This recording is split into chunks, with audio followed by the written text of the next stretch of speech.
Teshadale, and welcome back. Before we get into the text for today, I wanted to go back to part of the discussion that we had, I believe it was last week, and we were talking about fear. And so I want to read for you out of the Trungpa book exactly what we were talking about, just to refresh your memory. And then I want to read it from what some people call the Dalai Lama book, the complete translation, because it uses different language that I think clarifies the matter. So I'm reading on page 61 here, where it says, at the top of the page, when this is said, he will recognize the yidam, and merging inseparably with it will become a Buddha in the Sambhogakaya. But if he is afraid of it and escapes, and so does not recognize, then you go on to the next. So it's a question of being afraid, escaping, and recognizing, those three characteristics that we talked about before. Now, in the complete translation book, this would be 259. It says, if upon hearing these words the deceased recognizes the meditational deities, he or she will dissolve indivisibly within them and thereby attain Buddhahood in the Buddha body of perfect resource. Notice what's missing. Fear. There's nothing said at all about fear. So it looks like that may be something that Trungpa has added in the other one. And so I don't think that we need to be concerned about fear, as I was saying previously on that. But the next paragraph, yet should the deceased once right. flee in awe. Okay, so it says flee in awe and terror, so that could be fear. Awe and terror. So the idea here, it's connecting together the act of fleeing or escaping with the fear. Because of the fear, you flee. Okay, so you go on to the next one. And so the discussion that we had was, can you recognize and be afraid? This infers that that's not an issue. If you have the fear and flee, that's what causes you to continue on in the Bardo states. So I just wanted to let you know that difference in the translation, because I think it does clarify that. Continuing on then with our new material on page 72, and this is part 3 of the Tibetan Book of the Dead. It doesn't identify it as such in this book, but that's the section that we are into. So some people divide it into 3 different bardos. So you have the initial bardo of Dharmata with the clear light, and then you have the second, which is the appearance of the peaceful and wrathful deities, and then you get to the third one, which is the Bardo of Becoming. So that's where we are right now, is the Bardo of Becoming. And at the top of the page, it has a verse here, respectful homage to the deities, gurus, yidams, and dakinis, may they cause liberation in the Bardo. In the great liberation through hearing, the Bardo of Dharmata has been taught above. Now comes the reminder of the Bardo of Becoming.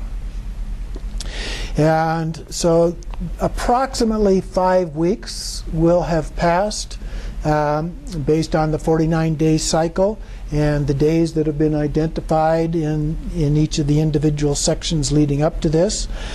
And so now we continue on as a part of this. So we have the 10th day.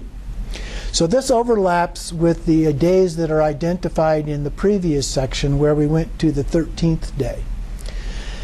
So these things can overlap a little bit.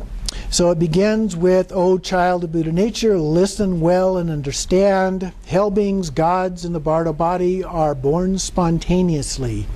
Peaceful and wrathful deities appeared before, but you didn't recognize them. But you recovered, your consciousness grew clear. And then the text paragraph there, with the former and future material body of the Bardo of Becoming, complete with all the senses, wandering without obstruction, possessing the power of miracles resulting from karma, seen by pure eyes of gods with the same nature. And then it goes into a brief explanation of what it's talking about there. So the term former refers to is a body like your former one, of flesh and blood, based on the memories that you have of that, but it's also radiant. And this is the experience of a mental body. If you are going to be born as a god, you will experience the realm of the gods. Whatever you're going to be born as, any of these different realms, then you will experience something like that. And then, so former means thinking up to the 4.5 days that you have a material body of memories. And then the future, we experience whatever you are going to be born later. And so we talked previously about this Bardo of Becoming being divided into 2 parts, one of it being kind of a review based on the karma, and then the other part being based on the place where you're likely to be born. So whatever projections arise, those are the visions that we have, do not follow them or be attracted to them or yearn for them. If you are, you will wander in the 6 realms of suffering and misery. So the Bardo of Dharmata appeared before, we didn't recognize it, and so now, if we're able to meditate undistractedly and rest in pure naked mind, luminosity, emptiness, he refers to it here, we usually just say luminous emptiness, but he calls it luminosity, emptiness, relaxed in a state of non-grasping and non-action, you will attain liberation. Okay, so that's the key, and that's consistent throughout this text. That kind of an approach, which is kind of like Trekcho in the Great Perfection, or some advanced forms of shamatha practice could also be fit into that. If you cannot recognize, visualize your yidam or your guru above your head, and feel intense devotion very strongly. And again, do not be distracted. So if you recognize this, you'll be liberated, but it also can be difficult to recognize. And so if you don't recognize, then we continue on. O child of Buddha nature, listen with undistracted mind, complete with all the senses. Even if you were blind, deaf, lame, and so on, your eyes would see, your ears would hear, all your senses would be clear and faultless. This is a sign that you have died, so recognize and remember the instruction. And we also talked a little bit about that. Could you see, hear, and so forth? And so here it makes it very clear that you can. O child of Buddha nature, without obstruction means that you are a mental body and your mind is separated from its support, which is the material body, and you have no material body. So now you can pass back and forth through Mount Meru or other things, or anywhere except your mother's womb and the Vajra seat, which was the place of the seat of the enlightenment of the Buddha.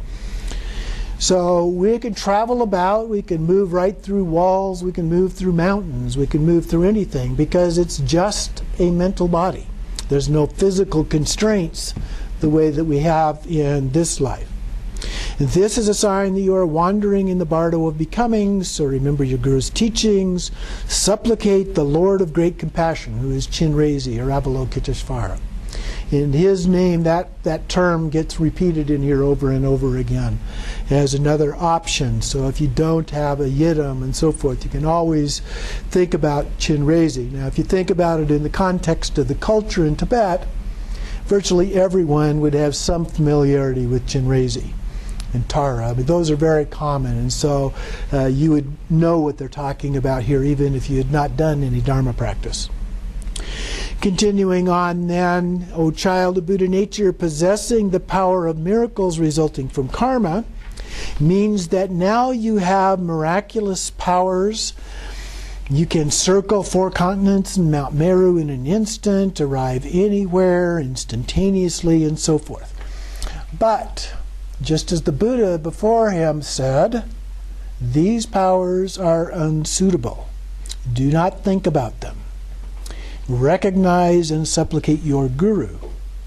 O child of Buddha nature, seen by the pure eyes of gods with the same nature, another phrase in the verse that we read, means that those who are going to be born in the same nature will see one another in the Bardo state. We'll see this again a little bit later, where you can identify with them. You see them, you can see each other, but you can't really talk to each other. Do not yearn for them. Meditate again on the great Lord, the Lord of great compassion. And then again, child of Buddha nature, with a body like this, you will see your home and family. Another part of this experience, as though you were meeting with them in a dream, but they will not reply. You can speak to them, but they won't respond to you. They can't hear you, they can't see you, and so forth. And so again, if you have a guru, supplicate to your guru, or supplicate to your yidam, whatever it is that you have there, or the Lord of Great Compassion, Chenrezig.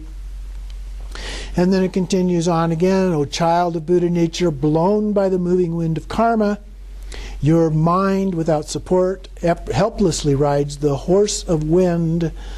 You will say to the mourners, I am here, do not weep, but they will not perceive you, so you will think I have died, and now you will feel great pain. Do not suffer like that. All the time there will be a great haze, like a gray light of an autumn dawn. So it's not totally dark, not totally black, but it's not light like daytime either. It's kind of like either when the sun has gone down or the sun is in the early morning. It's coming up, but it's not up. You can't see it yet. So early hours of the morning or the very late hours of the evening when it's almost dark but not quite. Maybe kind of a haze. Some cases we have that kind of an experience as well.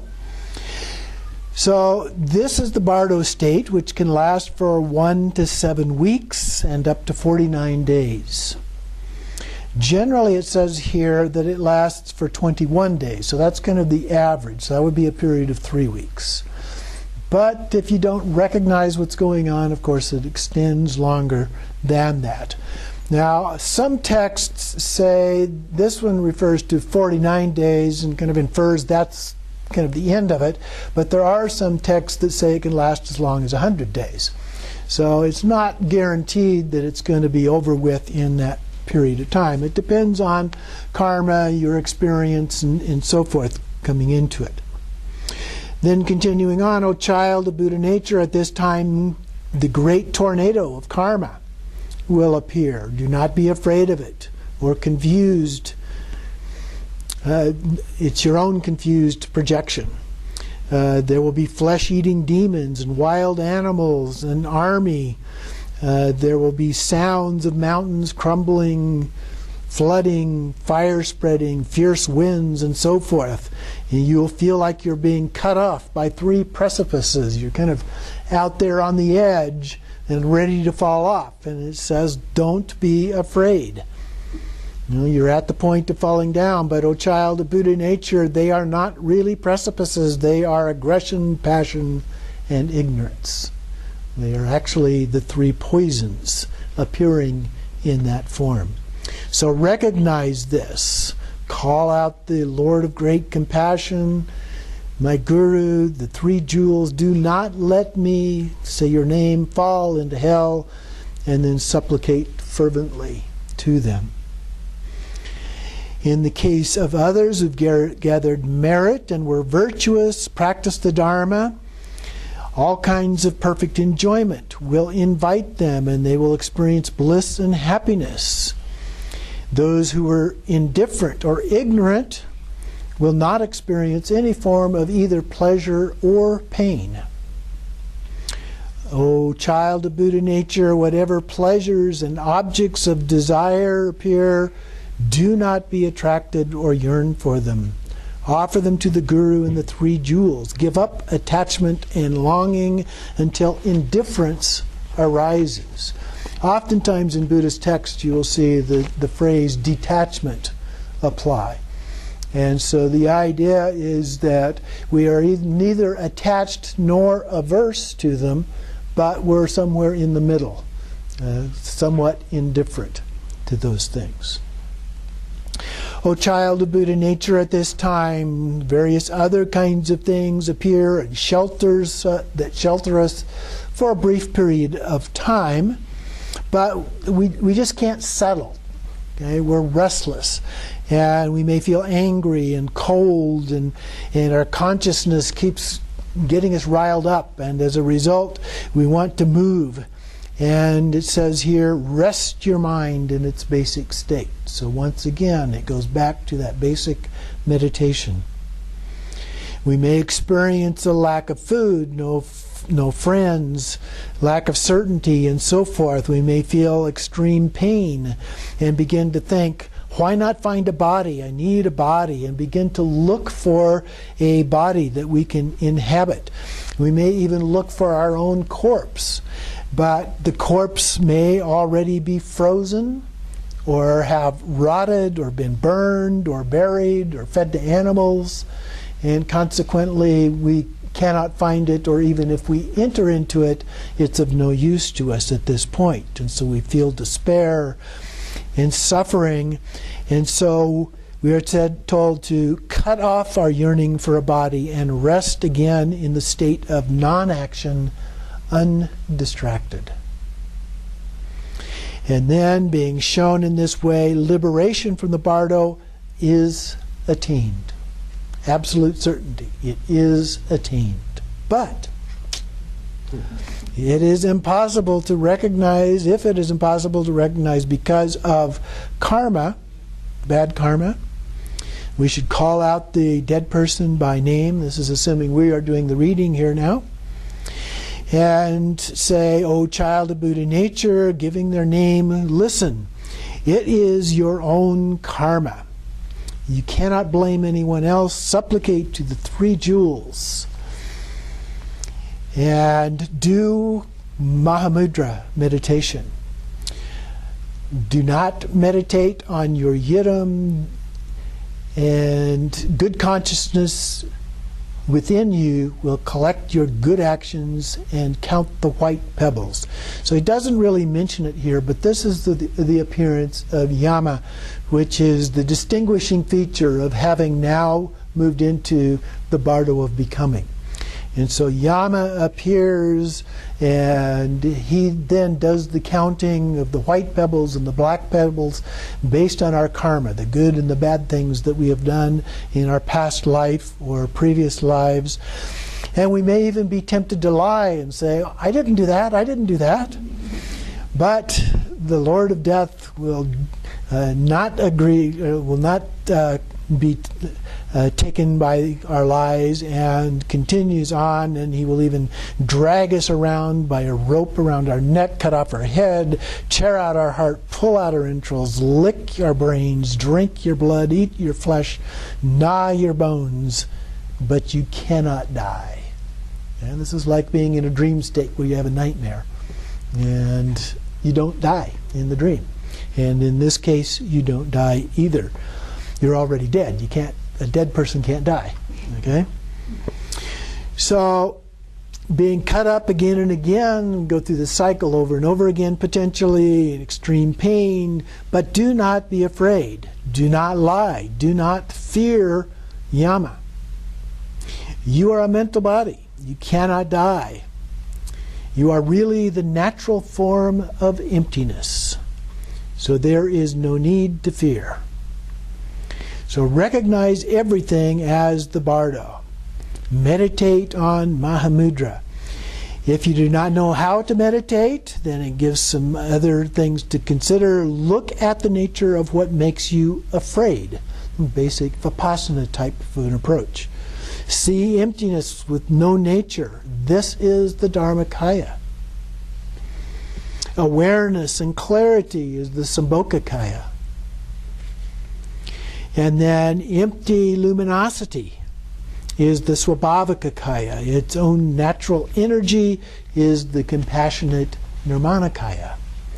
So if we understand all of those things, we will attain liberation.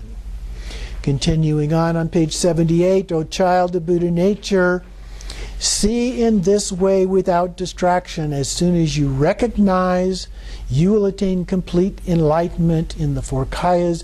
Do not be distracted. This is the dividing line where Buddhas and sentient beings are separated. At this moment, it is said, in an instant they are separated, in an instant, complete enlightenment. So then we've been shown these different things. Again, if we recognize it, we attain liberation. But it inserts at this point a paragraph that would be recited for a layperson. So somebody who has not had the opportunity to do these practices and is not ordained, which could apply to any of us, but if we have taken the vows of Anakpa or Nakma, then this would not necessarily apply. Ostensibly, if you've taken those vows by now, you would already have been liberated anyway, so it would be irrelevant. But here are the words in the middle of the page. O child of Buddha nature, if you do not know how to meditate like this, remember the Buddha, the Dharma, the Sangha, and the Lord of great compassion, and supplicate them. Meditate on all terrifying projections as the Lord of great compassion or as your Yidam. Remember your Guru, the secret transmission name, and then tell it to the Dharma King, Lord of Death. And then you will not be hurt. So give up fear and terror. Now there's a little bit of a contradiction here between the first part of this. This is somebody who doesn't have any familiarity with meditation, and then you are told to go through all of these different things that are related directly to meditation. But as I mentioned before, in the Tibetan culture there may be some familiarity even if you are not a meditator, so it still may be beneficial at that point. So then if you do those things, you will be liberated, but again, we may not recognize it, and so we have to make another effort. So again, as a reader, we call the person by name, and, O child of Buddha nature, these states of joy and sadness do not create any feeling of passion and aggression. So again, we want to create that kind of a neutral state of equanimity between the passion and aggression. In addition, it points out that your relatives may be sacrificing animals. Now, that's probably not going to be being done here in our country, but certainly in Tibet or Nepal or India or so forth, there is the possibility of this kind of thing happening. And when that happens, it may create some impure thoughts on the part of the dead person. They may feel anger about that, which could cause them to be reborn as a hell being. So he says here, do not get angry. Meditate on kindness, kind of as an antidote to loving kindness.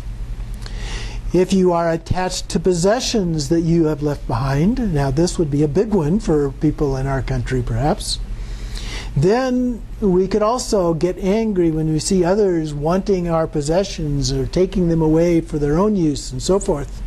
It's one reason it's a good thing to write a will and basically give away everything before you die, even though you don't literally maybe give it away until you actually die, but you've laid all of that out so that there's no longer any attachment to those. They're going to the people that you intended them to go to. And so if you get angry again, this could cause you to be a hell being or a hungry ghost in your next rebirth. And so give up the attachment and let these things go. Offer them to your guru or the three jewels and remain in a state of desirelessness. And even if other rituals are being performed, prayers for the dead and so forth being recited for you, you may see them in the way that they're doing them and think that they're not doing them right. Okay, they may be doing them imperfectly or something like that. And as a result, they seem to be careless. They don't have the faith or disbelief or whatever, and you grow sorrow and despair about what's being done. They're just not doing it the way they should be doing it and so forth. But remember, these are your own impure projections. Okay, these are nothing more than your own mind. So their body is the Sangha, their speech is the Dharma, their mind is the nature of the Buddha. So take refuge in them. If you are going to be born in one of the three lower realms, your relatives, in the place where you are to be born, the gurus and teachers have purity of body, speech, and mind, and so you may feel great joy from this. And this could cause you to be born in a higher realm, even if you were previously going to fall down into one of the lower realms because of your karma and so forth. So again, it's a state of mind. When you have that state of mind with these good things happening, then that can have good implications for your rebirth. So it's very important not to have impure thoughts, but to have pure devotion. It goes on here, and we have then the inspiration prayer. When parted from loved friends, wandering alone, my own projections, empty forms appear. May the Buddhas send out the power of their compassion, so that the Bardo terrors do not come.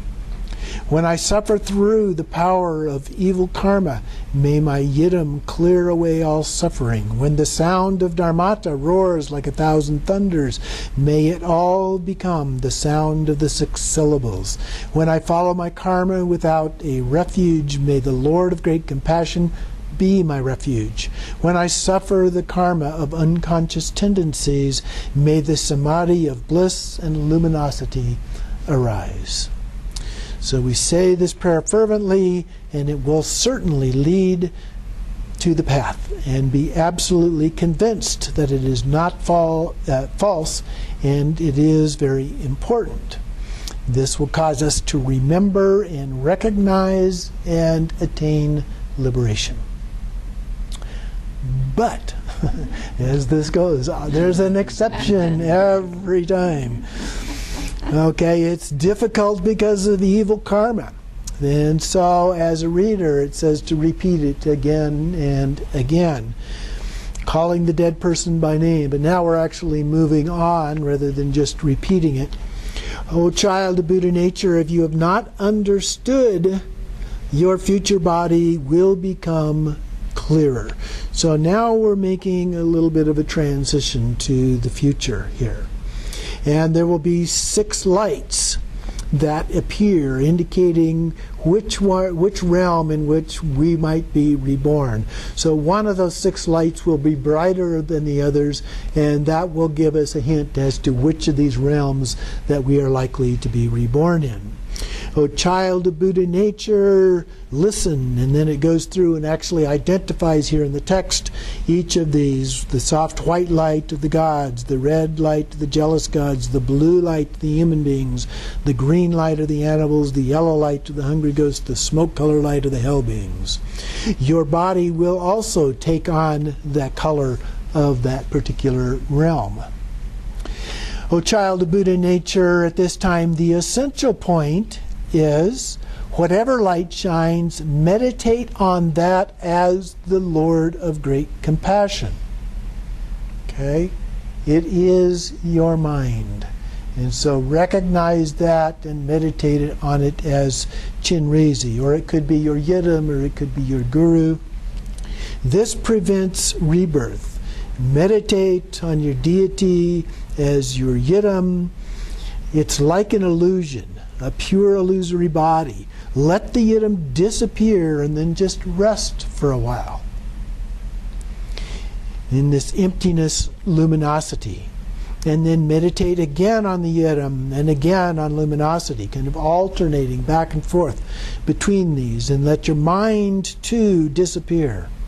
Wherever there is space, there is mind. Wherever there is mind, there is Dharmakaya. Rest in the state of simplicity and selflessness of the Dharmakaya. So we'll take a short break here.